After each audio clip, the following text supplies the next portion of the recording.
often when we have that kind of depth of self-awareness, what we actually realize is that the body needs is less activity and more rest. But when our momentum, when our kind of drive is towards pushing ourselves, what takes the discipline is not pushing ourselves. That's easy. That comes naturally. What takes the discipline is doing less.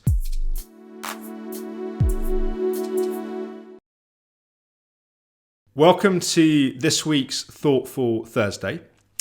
And this week I wanted to talk about hard work. I wanted to talk about discipline.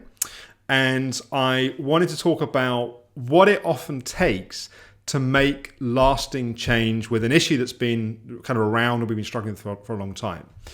And the danger of this video is activating people's achiever patterns. So I want to make some very clear distinctions between healthy discipline, between committing to something which is challenging to do, and doing that in a way that we go into a kind of unhealthy achiever and pushing and driving ourselves in a way which is not only unhealthy, but also fundamentally unsustainable, particularly in the recovery path from chronic fatigue.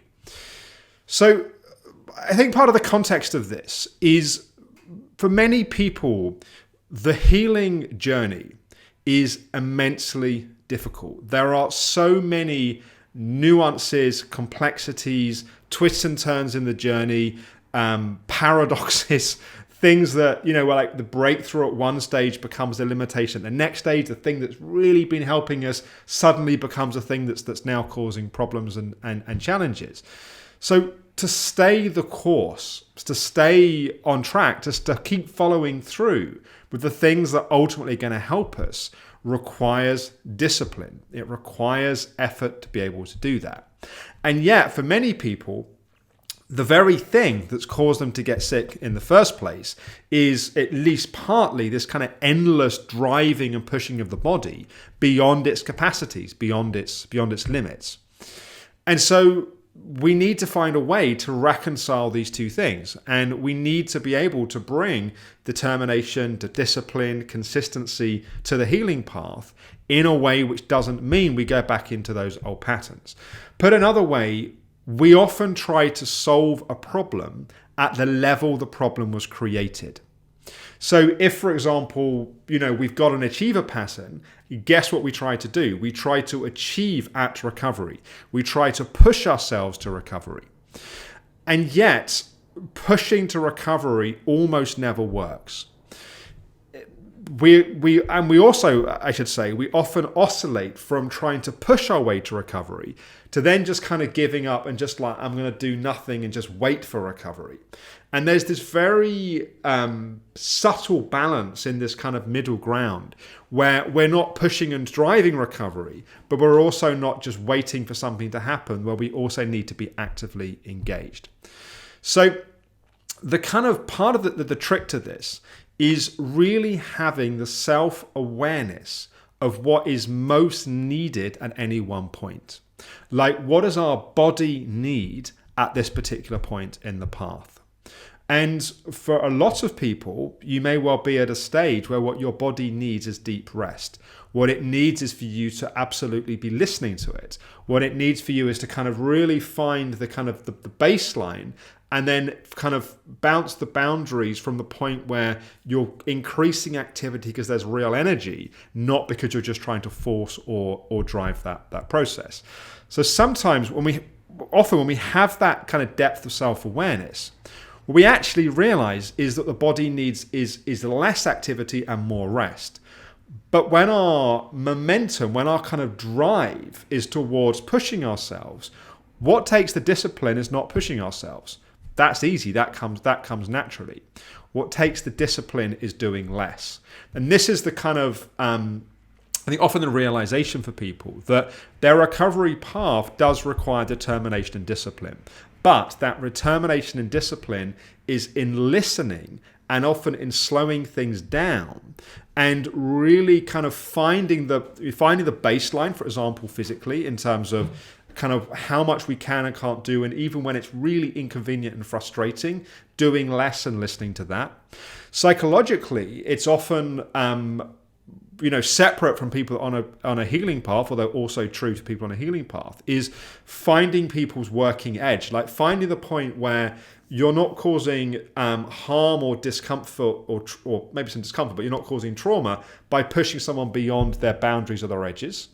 But you are finding the kind of working edge where perhaps it can feel a little bit uncomfortable. Like, for example, that someone is starting to feel their feelings and emotions, and that's something that doesn't come naturally to them. And you're kind of finding the edge therapeutically where you're not forcing a process that actually causes distress and therefore re-traumatizes, but also there needs to be a certain metabolizing and digesting and processing. So you are finding a working edge, and then you're kind of building comfort and building tolerance with that. So there's a discipline and a commitment and an effort that's often involved, but it's not just in going on the default, forcing and pushing ourselves. It's often to do less, it's often to slow down, it's often to really tune in, to listen, to decipher the different communications, which initially can really be quite confusing. One of the ways that I think is very helpful to discern which form of discipline we're in. Are we in kind of healthy, kind of really actively working on our healing process, or are we kind of forcing and driving in an old achiever pattern? Is what place is the action coming from? Is it coming from a point of kind of being connected and tuned in and really being able to feel that this is the area that I need to be working?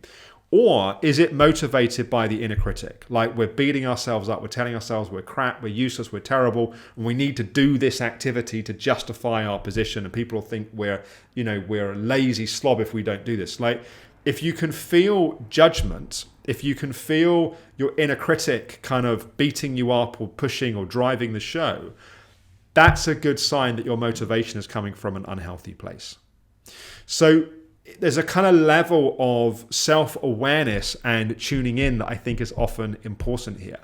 That we kind of slow things down, we connect to our emotions, we connect to our body, and we're kind of listening like, where is this coming from? Is this coming from fear? Like, if I don't do this, something terrible is going to happen, so I have to do it. Or is it coming from a kind of awareness of my body needs to rest and I don't want to do it, and I'm kind of resisting it, but that's what's needed? Or energy's come back and energy's coming into my body, and actually it's now going into my nervous system. I'm kind of wired because I need to use that energy, and therefore maybe it's time to bounce the boundaries, and actually there's a bit too much comfort that's kind of come in of not wanting to take any risks, and now there's the time to have a bit to kind of bring some courage, as we talked about. I think it was last week or the week before, that we bring a bit of courage and go, okay, now it's the time to take a very carefully considered not necessarily risks, but kind of step forward. So yeah, I think that's much of what I wanted to say. This is an enormous topic, and I think perhaps as a kind of summary point, really the thing that's important here is self-awareness. And I did a vlog, one of the earlier vlogs that I did, and I can't remember, I might have done it on one of the Friday sessions for practitioners, but I was talking about self-awareness is a superpower. The more awareness we have of ourselves, of our patterns, of the things that are happening, the more we can really decipher, is this just me trying to solve the problem at the level I created it? Or is this me going, no, this really is the right action or the right move to be taking? So that discernment, that kind of self-awareness comes through practice, and often that comes from getting things wrong and making kind of quote unquote mistakes, and then kind of getting the information and the data and the feedback from that. So take some time to reflect. What is your relationship like with hard work and discipline? Does it tend to be the case that you just go to a default pushing? Maybe this is something that you're cultivating and you're working on and you're practicing. The biggest, if you're an achiever at kind of core, the hardest thing is often to do less. And yet that doing less is often one of the things that can be very important on the recovery process. So I hope that's helpful. Feel free to comment. It'd be interesting to hear actually people's reflections on their own experience and perhaps what's helped you develop healthy discipline. How do you know whether you're in a kind of pushing, driving, achiever pattern versus being in a place where you're really finding your edge and you're kind of being caring towards yourself, but also supporting your growth? Like, how do you navigate that? I'd be interested to hear your experiences. So tomorrow is Flourishing Friday. Flourishing Fridays is where I tend to have more of a focus towards practitioners. And for this week's Flourishing Friday, I'm going to talk about healthy ambition. So there's a kind of somewhat linked to this.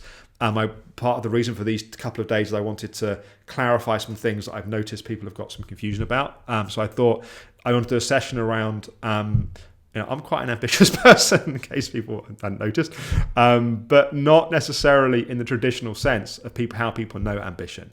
And healthy ambition is really about what's really driving you and motivating. Like, where's that really coming from? In a sense, we're going to be talking about what's the healthy expression of the achiever pattern. So that'll be tomorrow on Everyday Alex, and I'd love to hear your comments on today's session, and I will talk with you tomorrow.